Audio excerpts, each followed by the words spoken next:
Baik, kita akan melanjutkan kuliah kita tentang bunga.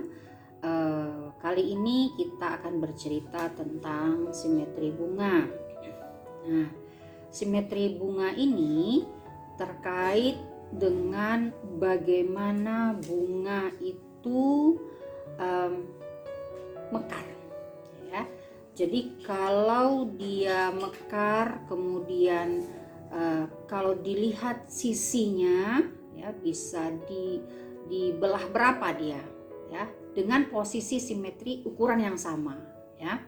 Jadi simetri bunga adalah sifat suatu benda atau badan, ya, yang jika benda tadi dapat dibagi dua sama besar.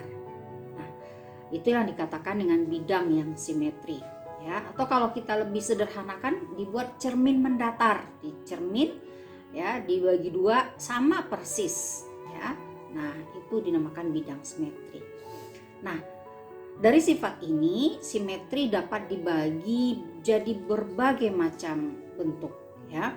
Yang pertama adalah simetrinya banyak, ya, atau radial simetri. Nah, simetri banyak ini jika dibelah satu, dibelah dua, dibelah tiga, semua menghasilkan posisi yang sama ukurannya. Nah, dalam bahasa Latinnya kita mengenal dengan istilah beraturan atau actinomorf, ya. Pada umumnya bunga-bunga yang memiliki simetri yang banyak ini adalah bunga-bunga yang belum mengalami pembagian organ-organ khusus, ya.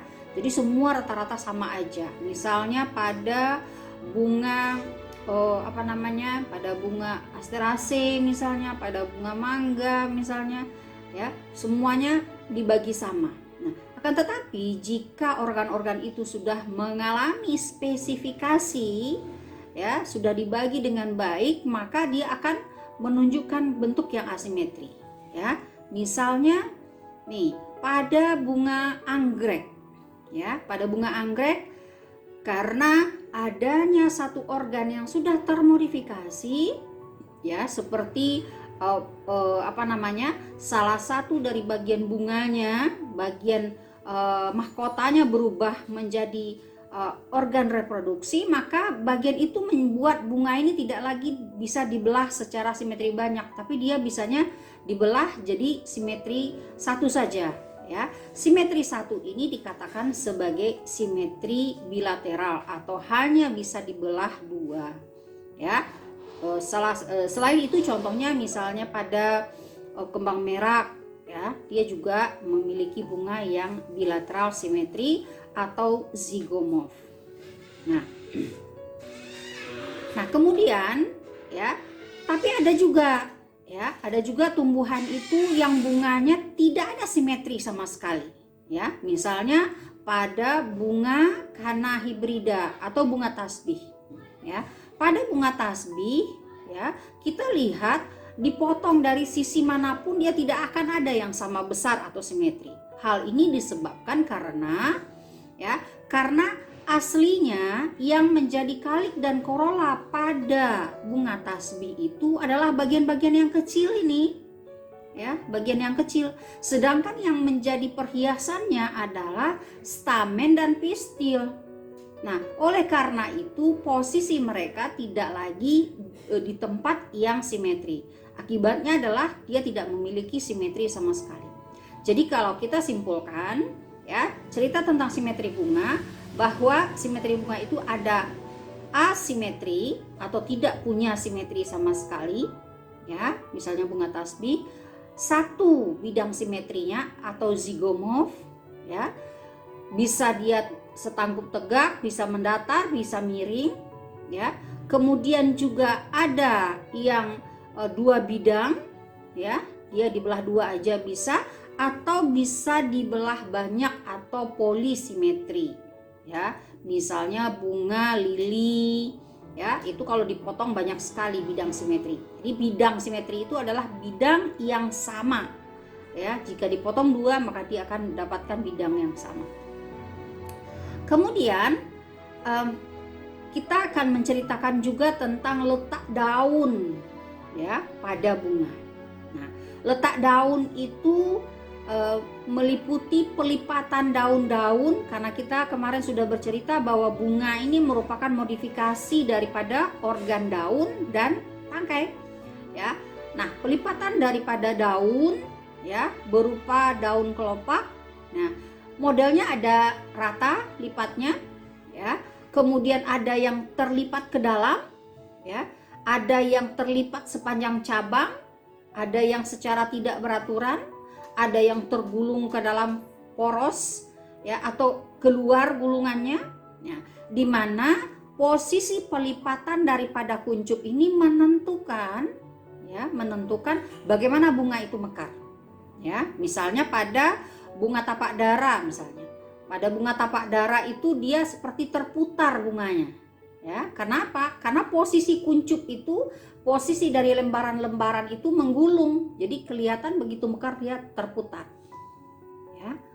Nah, kemudian ada tergulung ke satu arah, tergulung melalui poros melintang, ya, tergulung menurut poros lintang, kemudian terlipat ke dalam, terlipat menurut poros lintang keluar. Jadi macam-macam posisinya.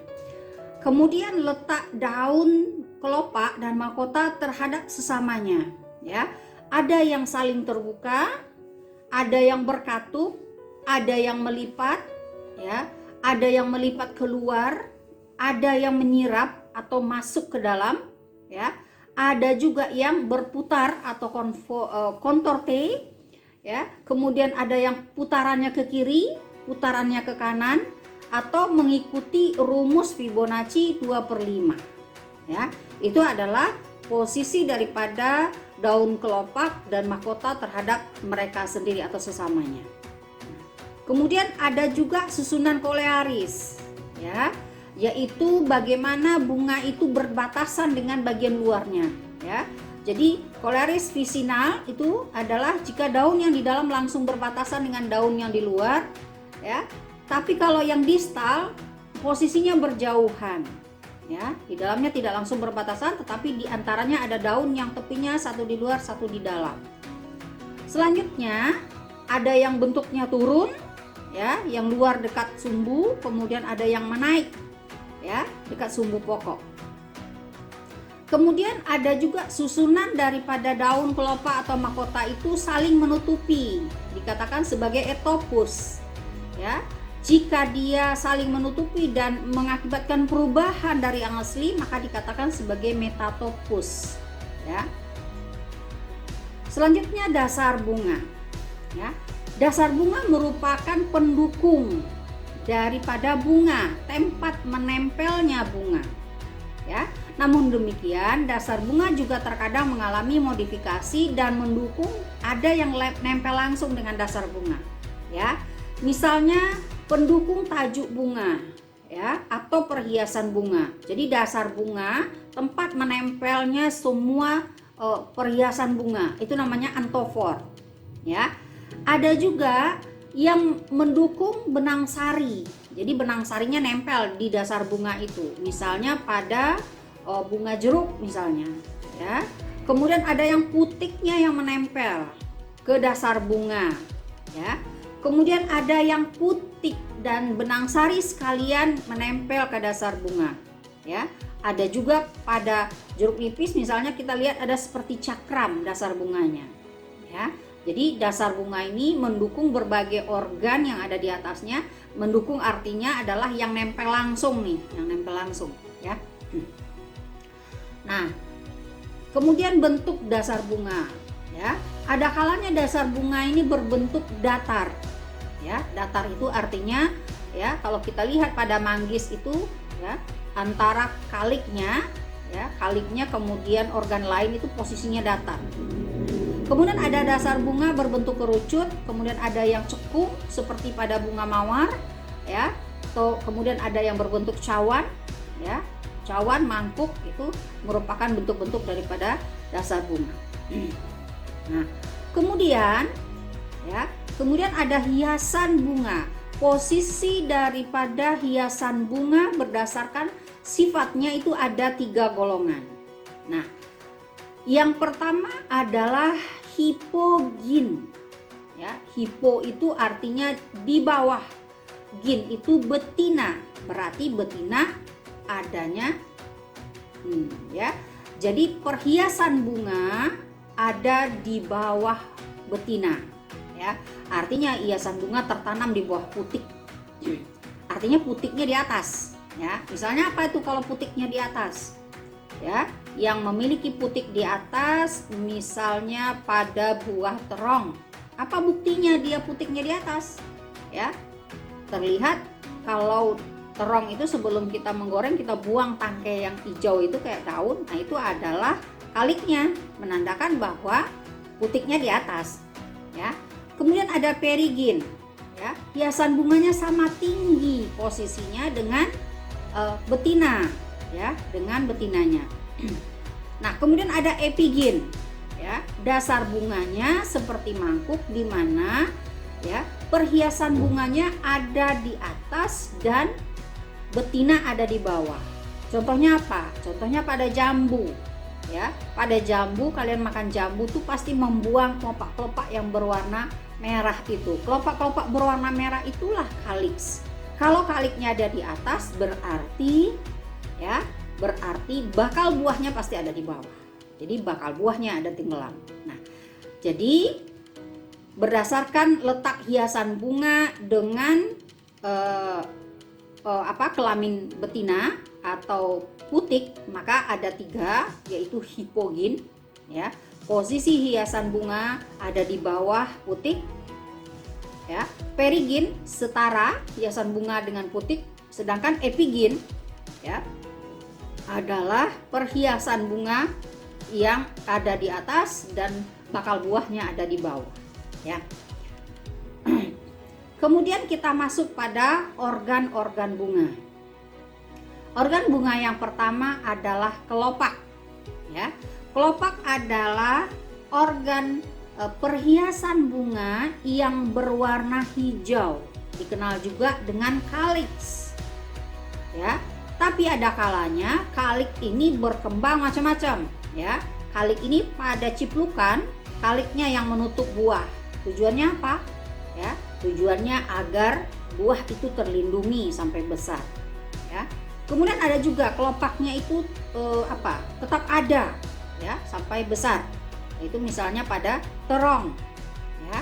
Kemudian kelopak ya juga merupakan bentuk yang kadangkala dia memang keluar apa adanya, dia hijau begitu, tapi ada kalanya juga dia mengalami modifikasi atau mengalami penyusutan ya, penyusutan atau hilang tergantung fungsinya. Misalnya pada komposite ya, pada komposite misalnya pada bunga matahari, itu bunga yang berada pada bagian pinggir itu adalah bunga steril yang ada hiasan bunganya, sementara yang di dalam itu adalah bunga fertil di mana ya kelopak mahkotanya tereduksi menjadi papus. Nah, yang mana tuh yang papus? Ya, kalian mungkin pernah nonton film Ant, semut ya. Semut itu terbang bergantung pada payung tempat turunnya itu. Nah, itu adalah papus namanya ya. Jadi perhiasan bunga yang menjelma menjadi benang-benang aja, itu namanya papus. Nah, itu adalah kaliks. Pada tumbuhan malvase ya, kaliknya itu mengalami penambahan sehingga karena ada tambahan dinamakan dengan epikaliks ya, dinamakan dengan epikaliks. Kemudian ya kedudukan daripada kelopak itu ya ada kalanya dia bersatu ya, menyatu dia seperti pada kembang sepatu itu semua kelopak menyatu. Nah, di dalam bahasa Latin menyatu itu namanya gamo ya, gamo sepalus, sepal yang menyatu. Nah, menyatunya itu ada macam-macam ya, ada yang menyatunya itu terpotong-potong ya, tergantung. Kalau potongannya itu lekuknya sedikit-sedikit ya, itu baru namanya berlekuk saja ya. Jadi pendek saja dia. Tapi kalau agak dalam sedikit ya, itu namanya bercangap ya. Tapi kalau hampir putus lekukan itu namanya partitus ya. Nah, itu lekukan-lekukan daripada kelopak ya. Jadi gamocephalus pada kelopak ada yang berlekuk tipis, ada yang berlekuk sedang, ada yang berlekuk dalam ya. Kemudian sepal ini juga ada yang lepas-lepas semuanya. Misalnya pada bunga mawar, semuanya misah-misah ya. Nah, pada sepal ini juga kita bisa melihat posisinya ya. Ada yang actinomorph atau beraturan yang bisa dipotong simetrinya kemana-mana. Bisa berbentuk tabung, bisa berbentuk bintang, bisa berbentuk trompet, mangkuk, piala, dan lain sebagainya. Ya. Kemudian pada yang setangkup tunggal atau zygomorph ya, bisa saja bentuknya seperti taji. Mana itu taji? Ya, kalian mungkin pernah melihat bunga pacar Cina atau inai. Ya, pada bagian bawahnya itu ada yang menjungkek gitu, ada yang menjungkek itu berupa taji. Nah, di tempat itu biasanya tersimpan madu, ya. Nah, taji itu merupakan kaliks yang kalau dipotong dia itu zygomorph. Kemudian ada yang berbibir, misalnya pada tanaman labiate, ya. Kemudian kita selesaikan dasar bunga. Sekarang kita masuk pada perhiasan bunga. Ya, atau tajuk bunga ya. Perhiasan bunga ada dua, yaitu kaliks dan corolla ya. Nah, tadi ada kaliks, sekarang ada corolla atau mahkota. Nah, mana sih yang bagian yang menjadi tajuk bunga atau yang mahkota bunga? Mahkota bunga adalah bagian terdekat dengan stamen atau pistil ya, bagian terdekat dengan dia. Oleh karena dia merupakan bagian terdekat dengan stamen atau pistil dengan organ reproduksi, maka bagian itu adalah bagian yang paling menarik mestinya, karena di situ fungsi menarik serangganya ya, menarik serangganya pasti yang paling dekat dengan organ reproduksi tersebut. Nah, jadi kemarin kita sudah bercerita bahwa mata serangga itu bisa menangkap ya panjang gelombang yang warna-warnanya itu terang ya. Nah, kemarin ada juga pertanyaan kenapa ada mawar warnanya hitam. Nah, itu bukan terjadi secara alami, tetapi secara persilangan sebenarnya ya, dibuat orang ya. Nah, kemudian kalau dilihat dari mahkota atau tajuk bunga ini, dia juga ada yang berlekatan. Ingat, kata-kata berlekatan di dalam bahasa Latin itu ada gamo dan sim, artinya menyatu. Ya, gamo petalus. Nah, dalam gamo petalus ini misalnya ada berupa tabung, ya, kemudian terdiri dari 3, ya, yaitu bentuk tabungnya, kemudian tajuk dan leher tajuk. Itu bagian-bagiannya, ya. Kemudian kita lihat juga ada yang polypetalus ya. Jadi macam-macam, ada yang petalnya berlepasan juga, ada yang terdiri dari kukunya tajuk, helaian tajuk, dan ada juga yang tidak ada tajuk atau floss nudus ya. Misalnya apa? Ya. Misalnya bunga-bunga yang tidak mesti menarik perhatian serangga ya. Bunga apa tuh yang tidak perlu menarik perhatian serangga? Bunga yang tidak diserbuki oleh serangga, tapi diserbuki oleh air misalnya, diserbuki oleh oleh angin misalnya. Jadi tidak perlu dia warna-warna yang menarik atau tajuk yang cantik. Kemudian ya, tajuk juga kalau dilihat dari simetrinya ada yang actinomorph, artinya adalah dia bersimetri banyak ya. Misalnya pada bunga Kamboja misalnya ya, bentuknya ada yang berupa trompet ya, seperti bunga pepaya, ada berupa payung, ada yang berupa lonceng ya, macam-macam. Nah, kemudian ya, ini adalah istilah-istilah daripada tajuk mahkota itu. Ada yang apetalus, artinya tidak memiliki petal, ada yang polypetalus, ada yang gamopetalus atau memiliki banyak petal. Nah, ini di bawah ini adalah variasi daripada bentuk tajuk. Ada yang seperti kupu-kupu ya, sehingga dikatakan dia papilionaceae ya. Kemudian ada yang berbibir 2 atau bilabiate, ada yang seperti pita saja sehingga dikatakan dia ligulate, ada yang berupa tabung ya, bercabang dua atau tubular bilabiate, ada yang bilabiate geniculate ya, dia bentuk begini ya. Nah, ini adalah variasi daripada bentuk mahkota ya. Nah, di sini itu yang tadi yang pada macam-macam bentuk mahkota. Kemudian bentuk bertaji, berbibir bisa kalian perhatikan ya, jenis-jenisnya. Kemudian juga seperti kupu-kupu sudah dijelaskan tadi. Kemudian warnanya ya, warna daripada tajuk ini ya, itu ada yang merah, ada yang kuning, ada yang biru ya. Nah, warna-warna ini cenderung adalah warna-warna yang disukai oleh serangga yang akan datang untuk menyerbu. Kemudian kita masuk pada tenda bunga ya, tenda bunga. Kalau dia itu terdiri dari kalik dan korola, maka namanya perhiasan bunga ya, perhiasan bunga. Dilambangkan dengan C atau C dan K ya, kalau dibuat rumus bunganya.